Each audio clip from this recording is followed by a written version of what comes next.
Hi guys! So, for today's video, magluluto po ako ng tilapia.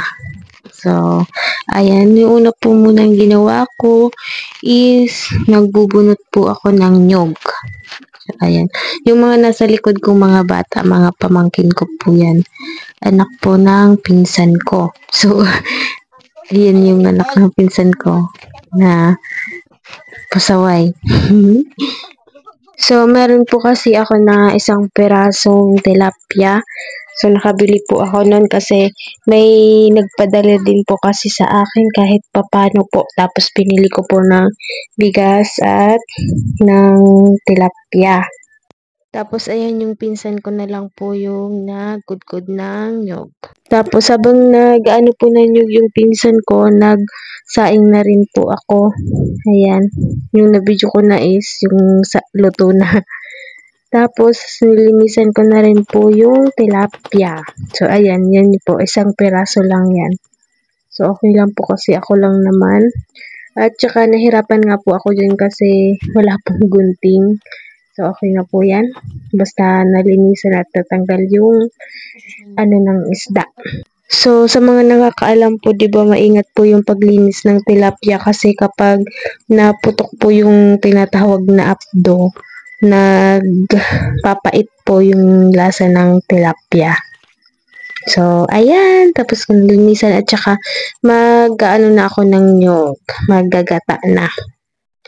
So, ayan. Hindi ko na nilagyan di ba po, yung unang gata. Yun. So, ayun, ginawa ko, hindi na ako nung unang gata. So, isahan na lang. So, nilagyan ko na rin po ng paminta at saka ginisa mix. At saka, syempre, ng bawang at sibuyas. Hindi ko na na-videohan yung paglagay ko ng bawang. So, nag-ano na rin po ako ng lutuan. So, ayan na. Nasalang ko na. So, pinorward ko na po kasi para mabilis. Kasi kung grabe, sobrang tagal pa. Kaya, pinorward ko na. So, ayan. Madali lang po yung pagluto ko dyan kasi baka yung tilapia. Tapos, ayan, meron po yung lubi-lubi. Lubi-lubi. Yan. Kahit konti. Tapos, ayan, luto na. Tapos, kumuha na rin po ako ng dahon ng saging kasi dyan po kami kakain ng pinsan ko. Magbubudol fight kami. So, ayan. Budol fight. Yan, ng pinsan ko. Yung kumudkud po ng nyog. So, hindi ko alam Tagalog ng kumudkud. Ay, kayod. Kumayod po ng nyog. So, ayan, luto na po. So, nilagay ko na din po yung kanin at saka nung ulam. So, ayun na, sarap-sarap.